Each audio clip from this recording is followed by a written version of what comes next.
I am still Martha Minow. I'm still the dean here, and I'm still thrilled to be co-hosting this conference. Why does civic education matter to democracy, to society, to you? And I'll repeat what I said at the beginning. The bet of a democracy is that we can govern ourselves. The risk is that we will not prepare or engage enough to do so. There are very few people in the world who could speak as powerfully to this subject than the people who are here today. Before we start, though, I have two important things to say. One is lunch. If you have a red dot on your ticket, then you're registered for lunch, which will be around the corner. If not, we have here in this complex other places you can get lunch and then come back for the afternoon session. The other thing that's important to say is thanks to Patricia Manullo, who organized all the logistics for this conference.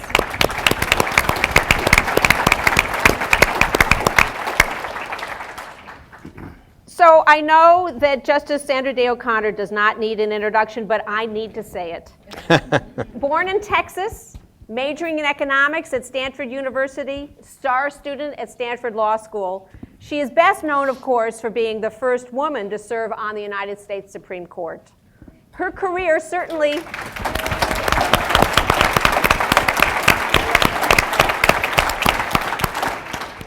We have a recent Harvard edition. That's true. You're trying very hard to follow in your footsteps. Her career certainly demonstrates the power of talent and drive in overcoming obstacles of long-standing prejudices. It's quite a journey from the refusal by law firms when she graduated from law school to consider her for any job other than legal secretary, to her roles as assistant attorney general, state senator, state appellate judge in Arizona, and then the United States Supreme Court. Her distinctive talents for discerning facts and for finding a way to talk with people who disagree with one another made her an absolutely critical member for 24 years on the United States Supreme Court. We're exceptionally honored to host her here today, not only for these accomplishments, and not only because she's taking time away from hearing cases, and also her speaking engagements, and including about her new book, which I'm hereby plugging, Out of Order, Stories from the History of the Supreme Court. We're thrilled because we are here as much as anything to honor and help to advance what she has done since she stepped down from the court, where she's really identified civic education as a crisis, as a crucial topic for America.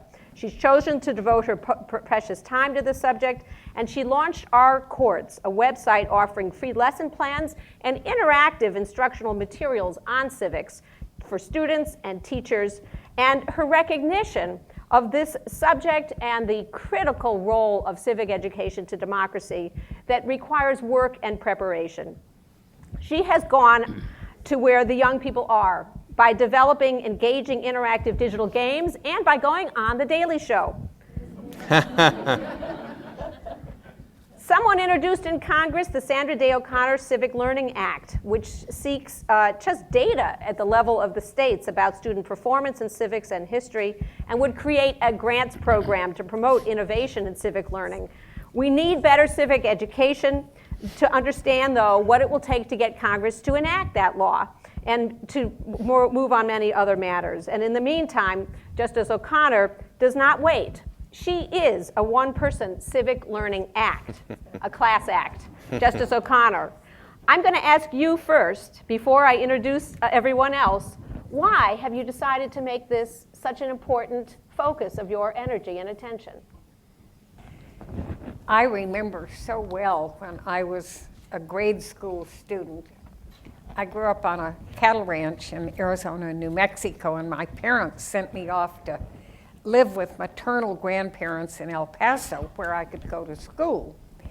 And so I went to school in El Paso, and I lived with a grandmother who herself was not highly educated, but she supported keeping me in school in El Paso. And I remember having to take civics for several years in El Paso schools. And it was boring. I really got tired of it. And I remember the teacher, a nice woman named Mrs. Fuel, but we had civics and civics. And I just thought maybe looking back on it, it was important to take civics, to have a class, but that it could be a lot more interesting because it's all about how things happen at the local level and later at the state level and later at the national level. And it does help teach young people how our government works and how each of us are part of it. That's why I wanted to pursue it now. Thank you. Justice David Souter and I were having a conversation earlier this school year in which I mentioned that we would be hosting this conference and in collaboration with Justice O'Connor. And before I finished my sentence, Justice Souter said, "I'll be there." We are absolutely thrilled to welcome back to campus Justice Souter, star student at Harvard College, Rhodes Scholar at Oxford, Harvard Law School. He did okay here. Superb Indeed. service as Attorney General in New Hampshire, New Hampshire Supreme Court, briefly the Court of Appeals for the First Circuit before joining the United States Supreme Court. Nearly 3 years ago, Justice Souter gave a truly extraordinary commencement address here at Harvard upon receiving an honorary degree. You can Google it, but not right now. In his exploration of the tensions among the values embodied in the United States Constitution, he offered deep insights into important decision-making by the Supreme Court and equally conveyed the hard work that's necessary to advance the values of democracy and freedom, individual rights, and democratic participation. We are so touched and honored by your participation here today, which I know reflects your admiration and affection for your colleague, Justice O'Connor, and also your deep, abiding commitment to the subject. Why does it matter to you so much?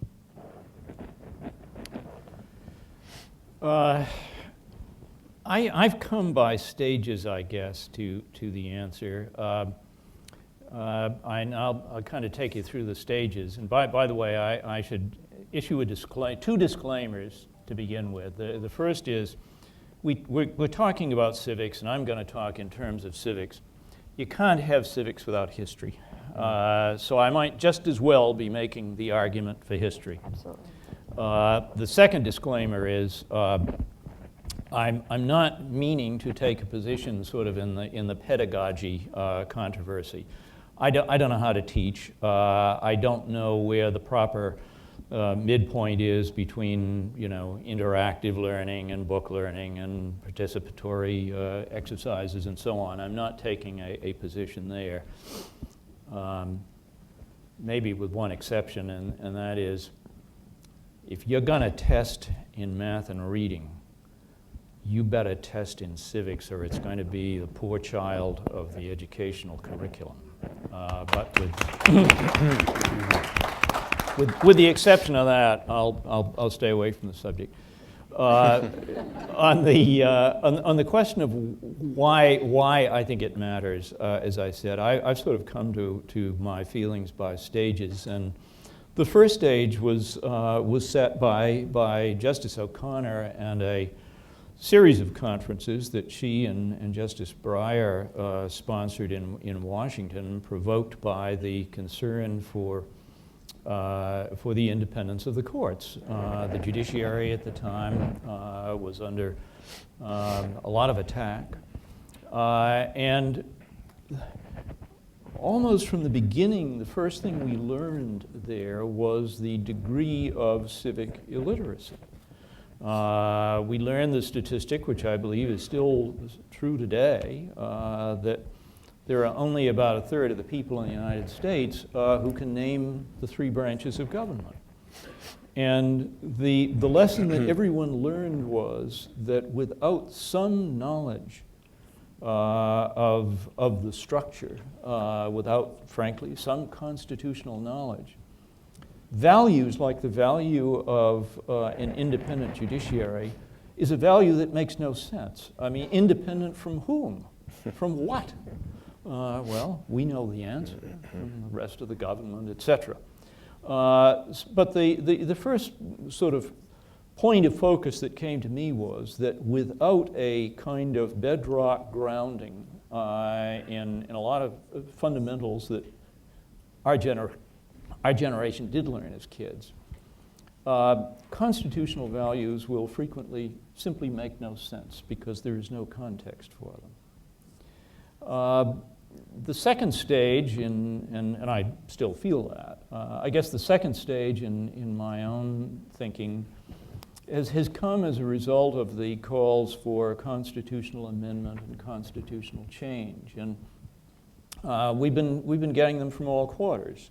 There have been calls for amendment in response to Roe v. Wade, calls for amendment in response to the Citizens United campaign contribution limitation decision, calls for change in response to the endemic problem of the possibility of a disparity between the electoral college vote and the popular vote, and so on.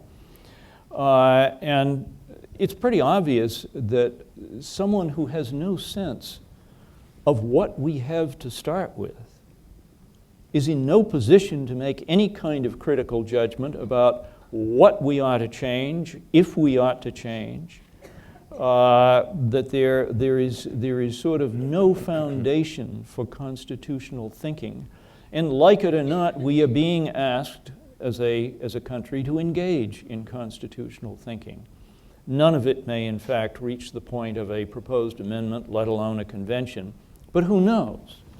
So I guess the second point in my feeling about what was at stake was simply the need for a foundation for critical judgment on the part of citizens. But finally, I've come, I guess, to a kind of a third or umbrella position, which certainly subsumes the two stages that I've already mentioned. And I'll warn you right now that my sort of ultimate line is like the remarks of several other people here this morning, and that is really an exposition of what Professor Gardner started off with, and in particular his fourth point. Let me make my point this way. The American constitutional system is, in effect, a constant exercise in sort of balancing, and perhaps a precarious balancing, between two very fundamental tendencies in American society and American political organization. The tendency, in effect, to fly apart into individual interest and historical and individual groups, and the tendency to pull together. I could spend a long time this morning, which I won't, simply cataloging what seems to me the growing force of the centrifugal tendencies that pull us apart. To begin with, the very nature of the United States as it has developed is a conglomeration of those tendencies. We do not have a national religion. We do not have a national private culture as opposed to political culture. We are, in fact, an amalgamation. We are a patchwork. We are a nation of immigrants, and people remember where they came from, whether they look back one generation or 14 generations. And there is a disuniting tendency built into the very nature of the United States, and it's not going to go away, and I don't suppose there's anyone who wants it to go away. I don't. Number two, it's not a coincidence that Ralph Waldo Emerson was an American with the notion of Emersonian individualism, Emersonian self-reliance. There is a kind of admirable atomistic tendency, which is part of the American educational character.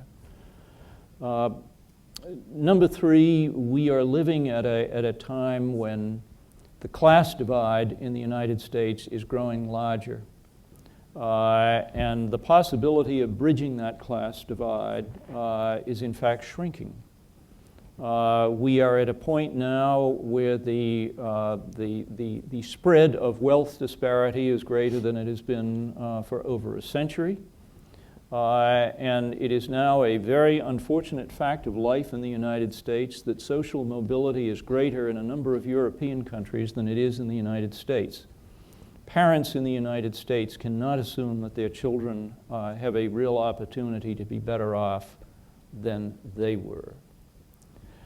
We have heard the atomistic, the divisive tendency of the current developments in the news media. You can cherry pick the news you want on the device that you hold in your hand. You're not even exposed, a substantial portion of the country is not even exposed to the breadth of traditional newspapers. And finally, I'll stop by simply echoing what others have said about the sort of cynical tendency for which there is a very good foundation, in fact, toward the processes of government. Too many people, realistically, are looking upon the processes of government as basically a clash between two huge money interests, the names of the people behind them being, to a great extent, undisclosed. All of those are tendencies that drive us apart and tend to disunite us. What have we got pulling on the other side? And by and large, what we have got pulling on the other side is an adherence to an American constitutional system. I'll just say we got the Constitution for short. What the Constitution, in fact, is, and here's where I get to Professor Gardner's point. The American Constitution is not simply a structure, though it is that. It is not merely a Bill of Rights, though it is that. It is a value system. His first point was, we need to teach that there is a value system. And the one common value system that we can claim in the United States is the constitutional value system, a value system about how to use power and distribute it and limit it, and a value system that reflects a shared conception of human worth. That value system is the counterpoise to the divisive tendencies that are so strong now. Civic ignorance is the defeat of that value system.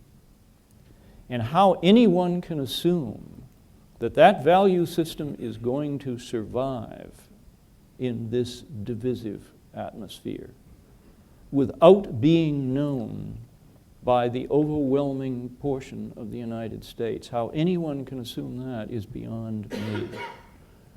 So what in effect is driving me right now is simply the essential nature of a substantially ignored value system.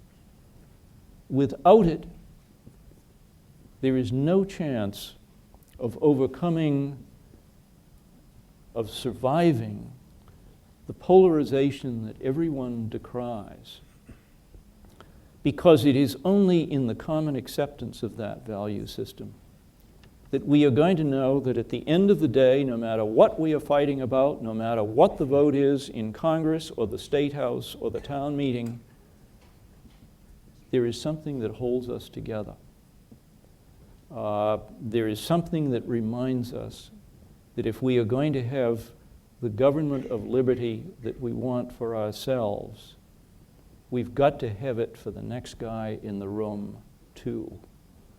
Ultimately, what drives it for me is the need for a value system to define us as belonging together as a nation. Now, Brilliant. that was brilliant. Beautiful, do you now understand why we miss having Justice Souter with us in Washington on the Supreme Court?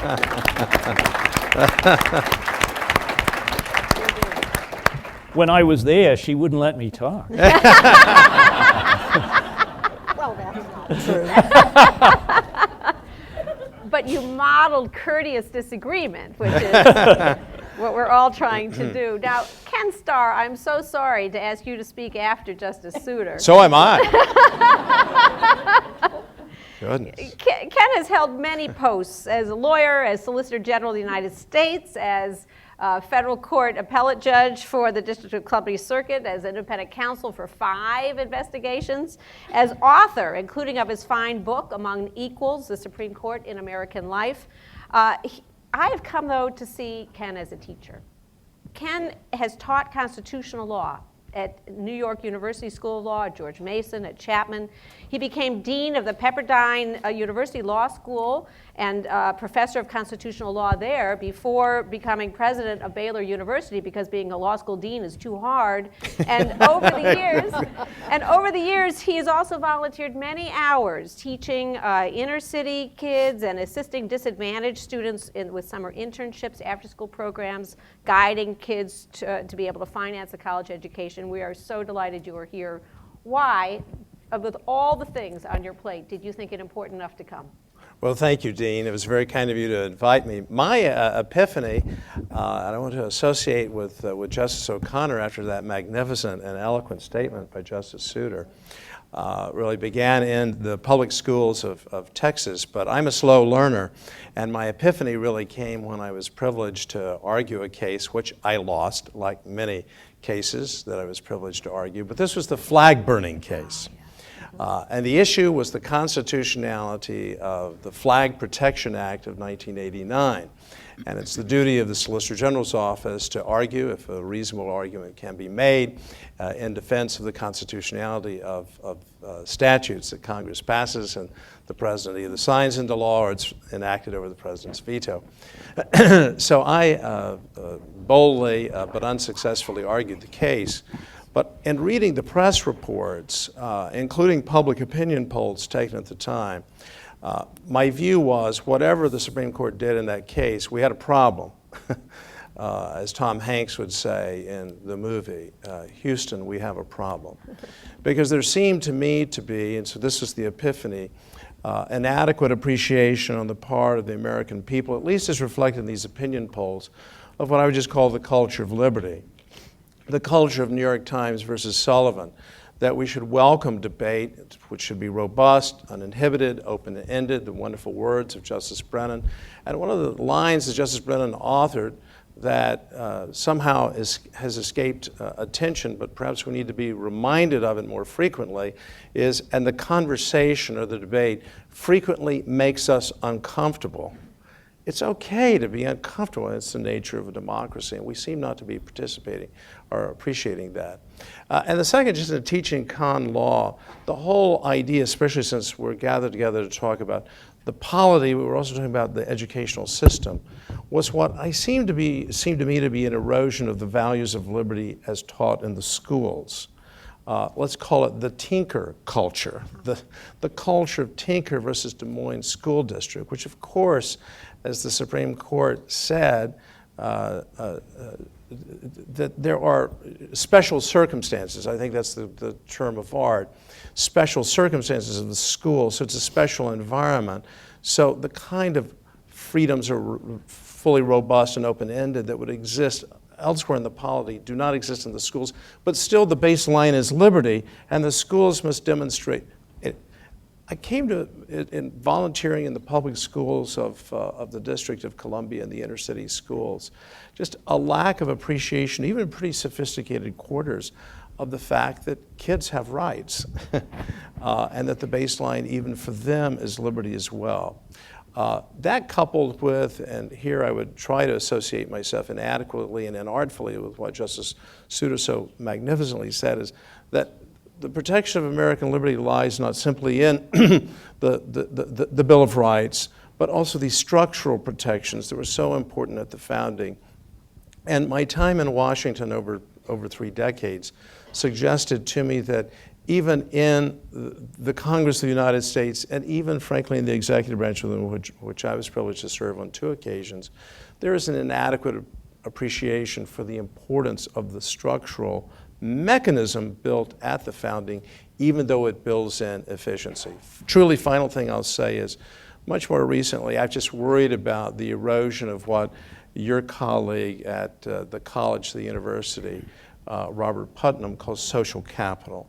And when he came out 10 years or so with the book Bowling Alone, I mean, just the name was so overwhelming. And he used that almost as a metaphor for our life together as a people, that we're doing things alone. At times that's good. It's good, these atomistic tendencies and so forth. But I worried about more Tocquevillian communitarian values. Are we doing things? And so that's why I really love the conversation this morning about service-oriented education and the like, because my on view as an educator of sorts is that kind of, yes, project-oriented. I leave that to those who are expert. I'm certainly not in pedagogical techniques. My colleague from Baylor, the School of Education, is here. She's an expert in these areas. But I will say this, the more we have purposely engaged students, and that's where I think iCivics is a genius. I've been in the classroom where it is taught, and it is that particular school, as Karen, Professor Lecomte will attest, 90% poverty. 90%, the parents, 90% of the students in that school are below the poverty rate. But I saw those students, those high school students, engage in a really powerful way. They love being President of the United States. Most people are intelligent enough not to want the job. It's very demanding. But they loved it. They loved being a justice on the court and so forth. And so engaging in a way, but it is, as my colleagues at the Baylor School of Education put it, it's a platform. It's a great starting point. Maybe it's a making up point for what has not happened, especially at the home. Because civic education, not everybody got to go to a town hall meeting the way Justice Souter so eloquently, powerfully described at his American Bar Association address in 2009, which I was privileged to attend. So for the children, the students who don't have that, how do we come up with a substitute? And the virtual substitute of iCivics, I think, is one of great promise. Thank you so much. And the possibilities of combining online education with face-to-face, that's where I think real power lies ahead. Could I just add one truly footnote? I know time is marching on. Please. But this reference has been made this by several speakers, and I just want to say, given again my very limited exposure to this, the opportunity for professional development, I've seen that up close and personal in the school districts in Central Texas. The teachers in the public schools feel so oppressed, rightfully so, that they do not have time or the resources for professional education. I think it's putting a responsibility, frankly, yes, on the community, but especially on the schools of education. And at Baylor, in our small way, we're trying to take that on. But there really does have to be a focus on this, because iCivics works best where the teachers have really been trained. Exactly. Makes total sense. My dear friend, Laurence Tribe, is the Carl M. Loeb University Professor and Professor of Constitutional Law at Harvard. He holds a university professorship, which is the university's highest honor to a faculty member. It allows its holders to teach anywhere in the university. And so it's entirely appropriate for Larry Tribe, whose own learning and intellect range as easily across mathematics and art as law.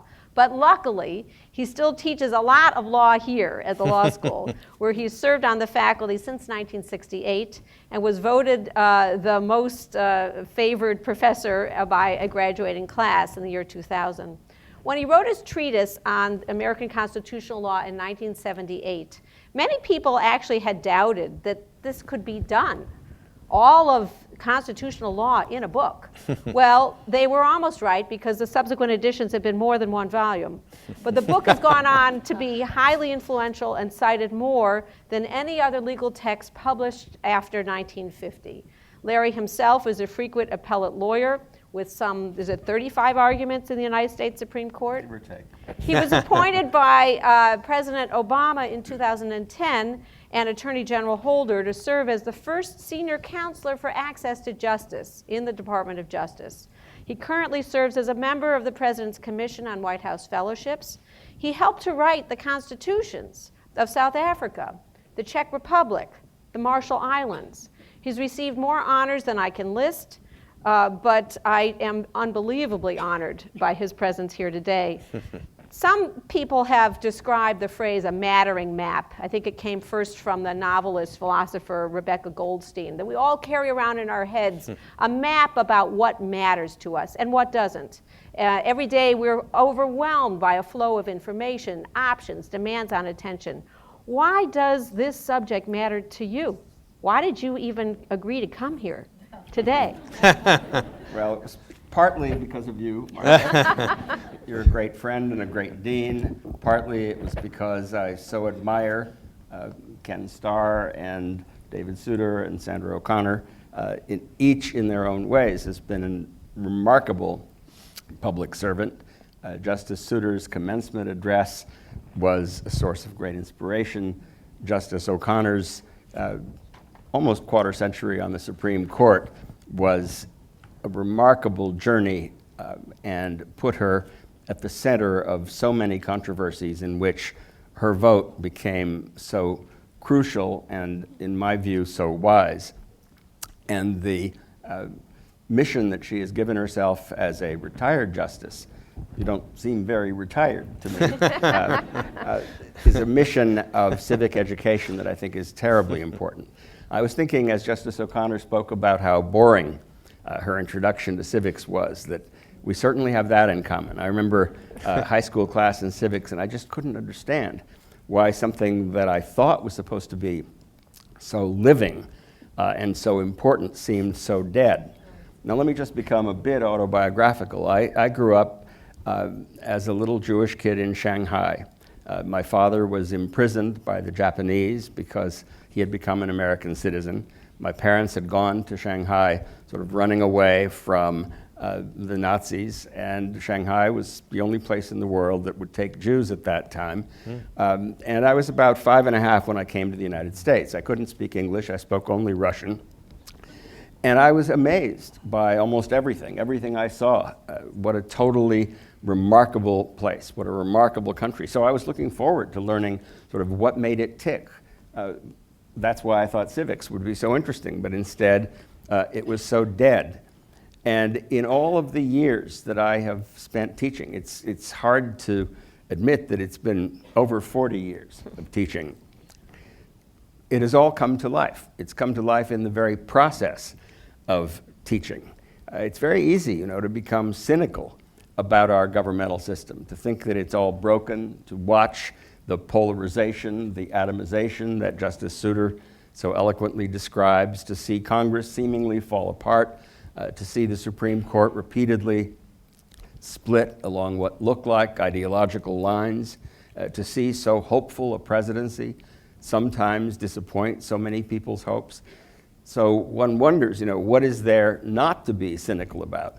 And in the course of all of the decades of teaching, I think I've found many answers. I mean, some of the answers had nothing to do with teaching constitutional law, but they had to do with watching the country, watching how people of remarkably different views, ideologies, even value systems come together in crisis. How in the immediate aftermath of terrible disasters, whether natural or man-made, from Katrina to 9/11, from Hurricane Sandy to Sandy Hook, how people come together and help one another, even though they have never heard of the independence of the judiciary and wouldn't know the values of the Constitution if they were put right in front of their faces. In fact, I have often wondered whether some of our best tendencies just can't be captured in any one value system. What is great, what is remarkable about the Constitution that I've had the privilege of teaching about for so many years is that it doesn't really embody, with all respect to Justice Souter, a single set of values. It's a framework in which people of fundamentally different values, some of which are antithetical to what some of us might think the Constitution is about, can somehow live together and grow. I mean, one of the most remarkable things that one of my most remarkable students, President Obama, used to always stress about, well, he was my student. He was a great student, a great research assistant. Actually, Chief Justice Roberts was a remarkable student. So was Elena Kagan. But one of the things, now she has a thing or two to teach me, as do all my students. But one of the most remarkable things from President Obama's point of view about our Constitution is its capacity to evolve, to change, to grow. We, the people of the United States, he loved the preamble, in order to form a more perfect union. It's often been anything but perfect, and it's in the process of growth that we can overcome a degree of cynicism. Let me just say a couple more words about the teaching experience, because it has brought into my own life a sense of what civic engagement and civic education can mean. Last spring, I taught a course to undergraduates, a course called Thinking About the Constitution. And while teaching that course, I was illustrating the importance of keeping government and religious institutions somewhat separate, not keeping religion and politics separate, but preserving the autonomy both of government and of religion by not having them too mixed up. And I just gave an example in class of something that I thought nicely illustrated that, and that was the principle that governmental power cannot be delegated to religious bodies. And it turns out that the first time I gave that example was in a law school class, and one student raised his hand and said, "How come I can't get a beer with my lunch at Grendel's Den?" Grendel's is a local pub. If you can't give governmental power to religious bodies. And I didn't quite get the connection. I said, what are you talking about? He said, well, it turns out that the reason that Grendel's Den doesn't have a liquor license is that Massachusetts has a law that allows churches to veto the liquor license of any restaurant within a 500-foot radius, a kind of bombing range, and they can decide who cannot have a liquor license. And I said, you've got to be kidding. That can't be consistent with the values of our Constitution. And he said, well, it's true. Just, go have lunch with me and try to order a beer. Well, it was true. And I ended up working with this student and with a colleague of mine named Steve Breyer. Now, I'm sure you've heard a lot more about him since. He was then an expert in antitrust law. And we brought a lawsuit against the Alcoholic Beverage Control Commission of Massachusetts, saying that by exercising the power that the state gave them to delegate governmental authority to churches, they were violating the Establishment Clause of the First Amendment. It was a somewhat novel argument. It finally reached the Supreme Court. We won 8-1. I'm happy to say Justice O'Connor was not the one. She was in the majority. And you now can get a free beer there now every I time. get a free beer because I guess the case was pro bono and I'm being repaid in beer.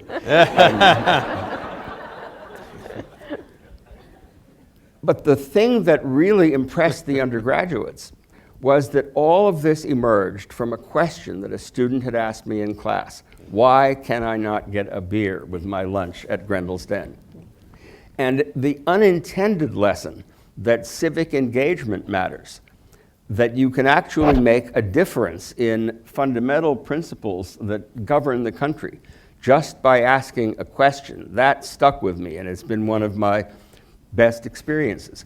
Another one, and I won't go on much longer, another one was a lesson that I learned in a 5th grade class, not my own 5th grade class, but I was the show and tell. I was the exhibit that an 11-year-old kid who was the son of some very good friends of mine brought to class one day in Newton, a suburb of Cambridge. I guess that's not properly identified.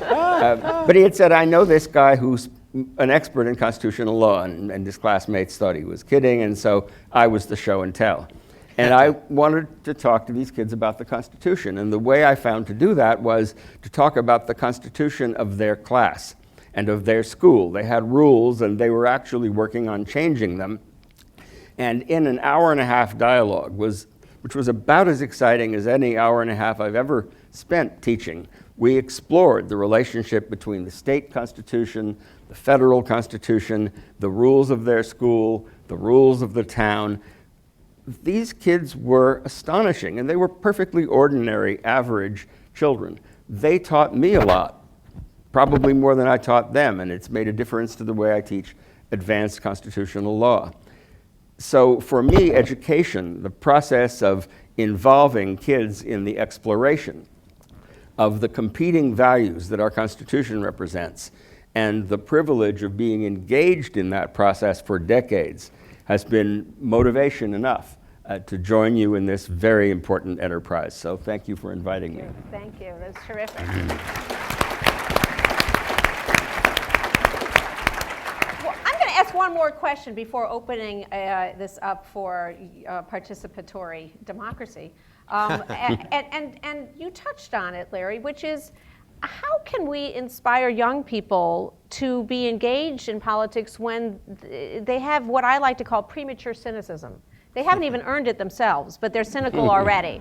But they have a reason to be cynical in the sense that the system of government doesn't always live up to its ideals, that the adults around them don't always live up to the hope that we have, that we can civilly engage with each other even when we disagree, and that in fact there are experiences of unfairness that many of them live with, and that many of the aspects that Justice Souter referred to, that Ken Starr referred to, these are features of daily life that may lead people to be very cynical about the system. So the question I want to ask is, how do we square that reality with the hopes that we want to inspire young people to hold and believe in? And you've given a hint, Larry, which is tell them stories about change. Tell them stories about the use of the system. Tell them stories about when it has survived great disturbances. But I'd ask each of you either to elaborate that as an answer or offer another answer to deal with this tension between the realities and the hopes. Justice O'Connor? I offer something that has nothing as inspiring as what you proposed.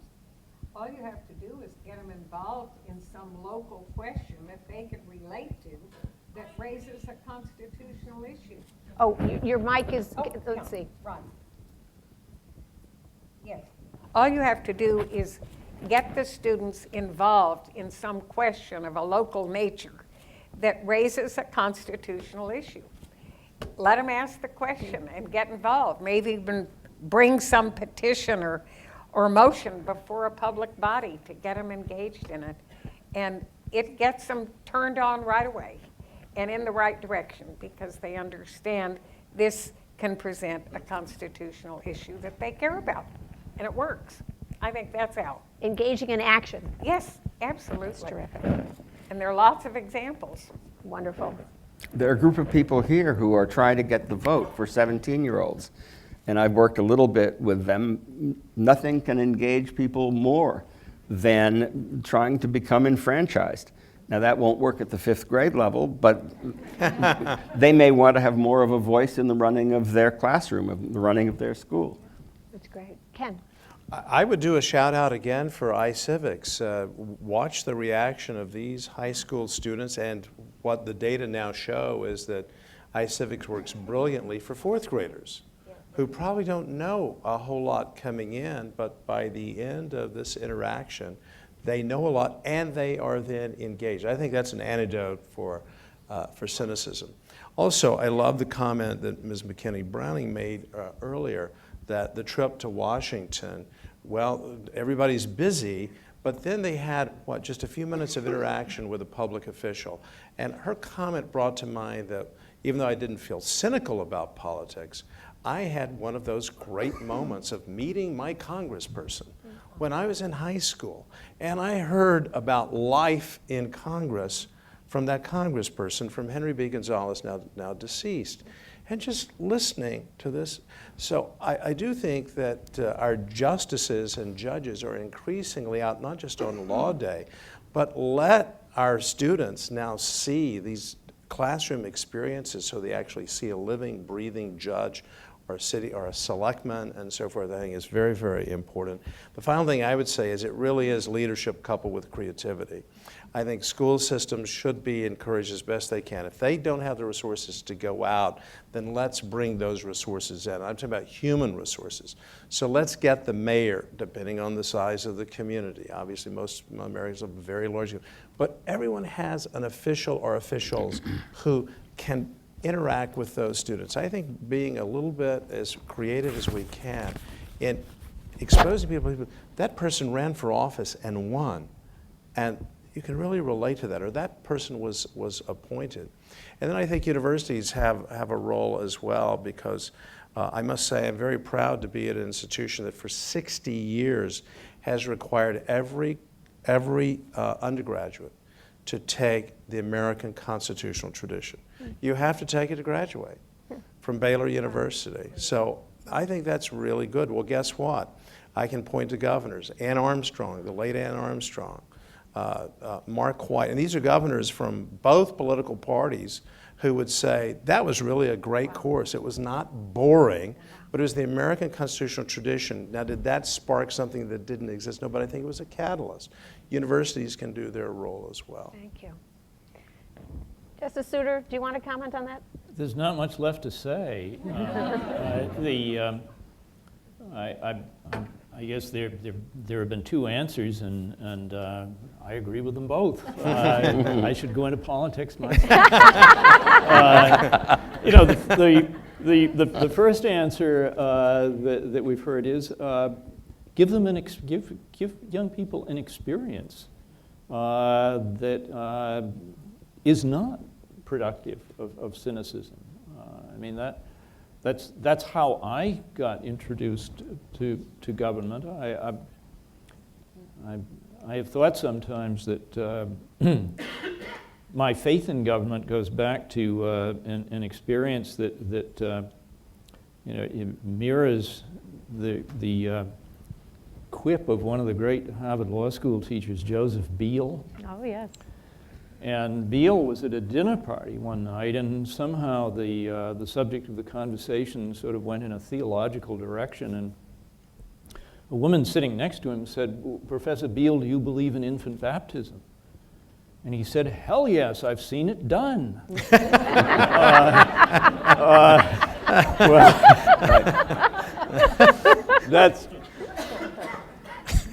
that's how I saw government in the first instance. When I was a kid, I used to go to the town meeting in Wayne, New Hampshire. I'd go with my mother and father. It was in the daytime in some of those years, and I'd go over after school, and I'd just watch it being done. And the point that you couldn't miss if you did that was that you had a room full of people who accepted the proposition that it's up to us. And they got it done. And not everybody can go to a town meeting, but if in fact school governance can give an example of an experience in which it is being done, and in that case by us, by the students, that's one answer. And the second answer it goes back to something Ken said, and that is let them learn something about other times. To put it simply, teach some history. Yeah. We have been here before, and we will be here again. But the nation, Western civilization, did not stop at low moments. And I'm not here to tell anybody how to teach history today. My sense of pedagogy is outdated, and I realize it. But teach it, as I said before. When you do, you will realize that we have been here before, and you will realize how we got out of these situations before, and you will realize that the norm is in fact something that does not create cynicism. So teach that. That's great. I'll invite people to come up to the mics if you have a question or a comment for the panel. I want to, though, also bring back a comment that Howard Gardner said in the first panel, which is, isn't it important to meet the kids where they are right now? And one suggestion that I actually think would make for a great topic in civic education right now is actually the regulation of the internet and other technologies. I think that most kids don't know that there's even any kind of regulatory structure or lack thereof, but when Facebook changes its default settings on privacy, people are unhappy. And to actually then make that a teachable moment too, and to identify what are the points of leverage there. Every child in America knows something about new technology, even if they don't have access to it. So that might be one place to start to meet kids where they are.